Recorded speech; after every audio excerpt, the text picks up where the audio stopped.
Welcome to Thriving Thursday. Today we're going to continue our sort of online etiquette for April, since it seems so many people have lost their manners online.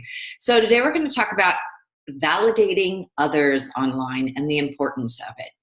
So when you have a community, it's not really about you. It's about your tribe. It's about their needs, what they want, and building trust with them. And that means that there has to be a lot of validation. I've seen a lot of groups lately where it's very competitive. That competitiveness needs to come out and have a real cohesive, engaging community. So just some tips on how to do that.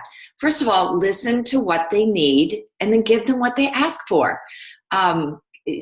It becomes a big spam fest when we just allow everyone to post, but if we use assessments and polls and actually talk to people in person, we find out a lot about what they need and want. Validate their fears. This is where I really fall down sometimes. What isn't easy for them? A lot of times my own clients will say, gosh, you know what, we need to talk about this fear. You know, it just seems like you're really fearless. I have lots of fears. I just don't talk about them. But I want you to not fall into that trap because, you know, that is part of what keeps people in their inactive form is that they fear, they procrastinate. I know that's what I do when I'm afraid and I feel overwhelmed is I sort of stop. So talk about that with someone, whether it's within your group or when someone in your group does, validate that and let them know that, you know, there are a lot of people out there who feel that way. Assessments and polls. People perceive, and remember perception is reality, that you care because you're asking.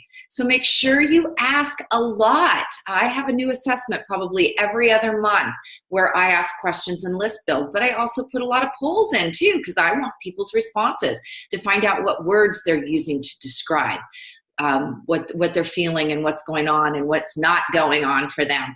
And you can use a lot of those words. You can reflect them back to them in the copy you use. Create content. When you listen and then create content around what people are asking for, your audience feels validated and heard, and that builds trust as well. And then build communities. The communities are validation from you and others.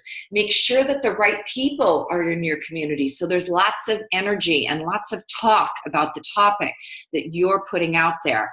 And just a place for people to go when they do want to talk about it and learn is a really great thing and something we're very much missing in today's society. We're so hooked into our phones and social media and ads and Google and all that. It's nice to just have a community where you can talk about your wants and needs. And remember, if you're not fully building your funnel and putting all this together, chances are that you're leaking clients and revenue and not bringing in as much as you would like to. So have a fabulous week, and I'll see you next Thursday.